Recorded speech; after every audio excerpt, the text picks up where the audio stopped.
तर मित्रांनो, reserve bank of India येत्या 22 जानेवारीला प्रभू श्रीरामांच्या चित्रासह 500 रुपयांच्या नोटांची नवीन सिरीज जारी करणार आहे। या नोटेवर प्रभू श्रीरामांसोबत राम मंदिराचा फोटो देखील पाहायला मिळणार आहे। सध्याच्या सोशल मीडियावर श्रीरामांचा फोटो असलेली 500 रुपयांची नोट व्हायरल होत आहे आणि अशा बातम्या तुम्हाला ऐकायला सुद्धा मिळत असतील।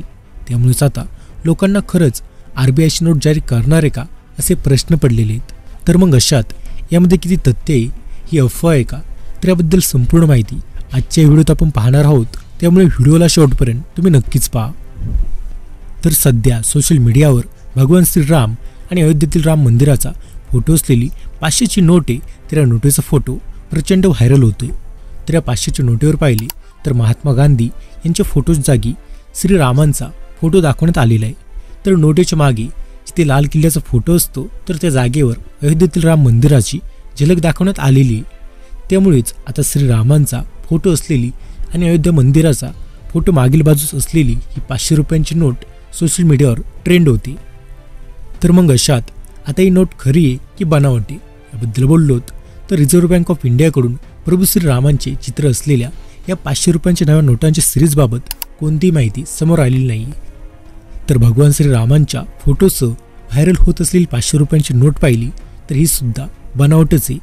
खरं तर बँकिंग क्षेत्रातील तज्ज्ञ आणि व्हॉइस ऑफ बँकिंगचे संस्थापक अश्विनी राणा यांनी दिलेल्या माहितीनुसार अशी कोणती घोषणा अद्याप केली गेलेली नाही किंवा आरबीआयने कोणती माहिती याबाबत दिली नाही आहे। तरी खोटी बातमी असल्याचं अश्विनी राणा यांनी स्वतः सांगितलेले। तर आरबीआय 500 रुपयांच्या नव्या सिरीजच्या नोट जारी करणार नाही आहे असं सुद्धा माहिती स्पष्टपणे इथे सांगितली गेलेली। तर तसे पाहिले तर महात्मा गांधी यांच्या जागी इतर चित्रांसह 500 रुपयांच्या नव्या नोटांची सिरीज जारी करण्याची ही पहिलीच वेळ नाही आहे। जून 2022 मध्ये महात्मा गांधींचे चित्र बदलून त्याच्याऐवजी रवींद्रनाथ टागोर आणि मिसाईल मॅन माजी राष्ट्रपती एपीजे अब्दुल कलाम यांच्या चित्रांसह नोटांची नवीन सिरीज छापण्याचे विचार आरबीआय करत आहे अशी खोटी बातमी व्हायरल झाली होती। त्यानंतर या वृत्ताचे खंडन करण्यासाठी पाहिले तर तेव्हा आरबीआयला पत्रकार परिषद सुद्धा घ्यावी लागली होती आणि तेव्हा असं कोणताही प्रस्ताव आरबीआय समोर नसल्याचं स्पष्ट करण्यात आलं होतं। तर आत्ताही पाहिले तर श्रीरामांचा फोटो असलेली 500 रुपयांची नोट आहे।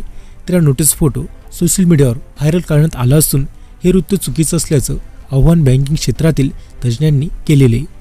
तर अशा प्रकारची कोणती नोट आणण्याचा विचार नसल्याचं स्पष्टपणे सांगण्यात आले। त्यामुळे एकूण पाहिलं तर प्रभू राम आणि अयोध्येतील राम मंदिराचा जो काही 500च्या नोटीवरील फोटो हा व्हायरल होतोय तर हा एकूण बनावट फोटो आहे जो की व्हायरल केला जात आहे। त्यामुळे आता तुम्हाला यामधील तथ्य कळाले असेलच। तर मग आता तुमचं यावर काय मत आहे ते कमेंट करून नक्कीच सांगा आणि तसेच माहिती आवडल्यास व्हिडिओला नक्कीच लाईक करा आणि अशाच माहितीपूर्वक व्हिडिओसाठी आपल्या यूट्यूब चॅनलला सबस्क्राईब करायला तेवढं विसरू नका।